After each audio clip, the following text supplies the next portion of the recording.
अस्सलाम वालेकुम। अज़ीज़ तलबा, आज हम 9th क्लास फिज़िक्स का चैप्टर नंबर 3 है डायनेमिक्स, उसके बारे में पढ़ेंगे। डायनेमिक्स में के बारे में जानने से पहले हमें पता होना चाहिए काइनेमेटिक्स और डायनेमिक्स में फ़र्क के बारे में।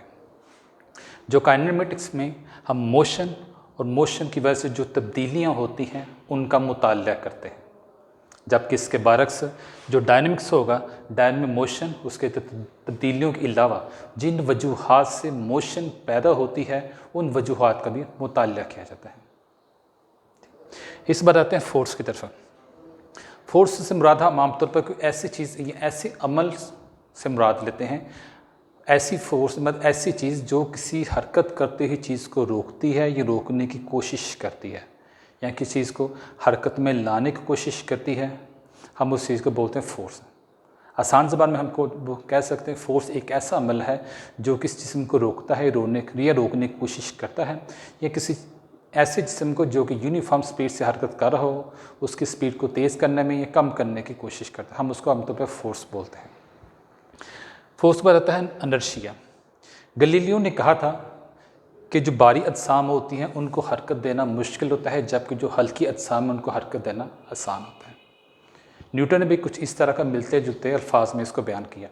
न्यूटन ने कहा था अगर कोई बॉडी यूनिफॉर्म स्पीड से हरकत कर रही है तो उसको रोकना मुश्किल होगा, क्योंकि अपनी हरकत के ख़िलाफ़ मुज़ाहमत पेश करेगी, या अगर रुकी हुई है तो उसको चलाना मुश्किल होगा, वो अपनी हरकत यानी जो उसकी हालत होगी उसके ख़िलाफ़ मुज़ाहमत पेश करेगी। इस मुज़ाहमत को न्यूटन ने इनर्शिया का नाम दिया।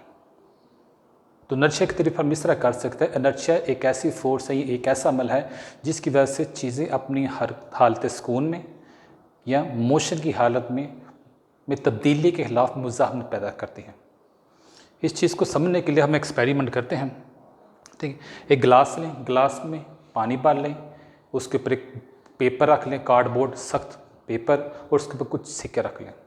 अब अगर आप उस कार्ड पेपर को आप उंगली की मदद से हिट करेंगे तो जो सिक्के होंगे, सिक्के अपनी हालत सुकून को बरकरार रखते हुए गिलास के अंदर गिर जाएंगे। इसलिए क्योंकि उन्होंने अपनी मास की वजह से इनर्शिया उनके अंदर मौजूद था, इनर्शिया की वजह से उन्होंने अपनी हालत सुकून को बरकरार रखा और वो गिलास के अंदर गिर के, बजाय इसके कि वो पेपर के साथ वो भी आगे मुंतकिल हो जाते हैं। उस पर आते हैं मोमेंटम की तरफ। मोमेंटम का इंसार दो चीज़ों पर होता है, मास और वेलोसिटी पे। वेलोसिटी को हम स्पीड भी कह सकते हैं, लेकिन ज़्यादातर उसके लिए वेलोसिटी का टर्म यूज़ की जाती है। मिसाल के तौर पर अगर कोई साइकिल है या और एक दूसरी मोटरसाइकिल है, अब साइकिल और मोटरसाइकिल दोनों का मास डिफरेंट होगा। साइकिल का मास कम होता है, मोटरसाइकिल का मास ज़्यादा होता है। अगर दोनों एक ही स्पीड से आ रहे हैं तो दोनों में से साइकिल को रोकना आसान होगा, मोटरसाइकिलों को रोकना मुश्किल हो जाएगा, क्योंकि मोटरसाइकिल का मास ज़्यादा है। अब इस तरह इस अल्फाज को हम दूसरे लफ्ज़ों में ले लें, हम सपोज़ करते हैं कि हमारे पास दोनों मोटरसाइकिल्स हैं, और दोनों मोटरसाइकिल में एक मोटरसाइकिल स्लो स्पीड पर है, दूसरी तेज़ की स्पीड ज़्यादा है। अब जो स्लो स्पीड पर मोटरसाइकिल है उसको रोकना हमारे लिए आसान हो जाएगा, जबकि जिसकी स्पीड ज़्यादा उसको रोकना मुश्किल हो जाएगा। ठीक, तो इससे ये नतीजा निकाला कि जो बॉडी का मोमेंटम होता है दो चीज़ों पर डिपेंड करता है, मास और वेलोसिटी। ताकि हम इसकी यूँ करेंगे कि जिसम के मास और वेलोसिटी की हासिल ज़रब को उसको मोमेंटम कहते हैं। मोमेंटम को कैपिटल वर्ड P से ज़ाहिर किया जाता है, और इसका फार्मूला होता है P = mv। अब m मास है, मास का यूनिट किलोग्राम होता है, v वेलोसिटी का मीटर पर सेकेंड, उस हिसाब से मोमेंटम का यूनिट बनने का किलोग्राम मीटर पर सेकेंड। मोमेंटम एक वेक्टर मिकदार है। आज के लिए इतना ही। अगर इसके बारे में अगर आपने मज़ीद का सवाल करना है तो जो इदारे ने आपको नंबर दी हैं आप उनसे रब्ता कर सकते हैं। शुक्रिया।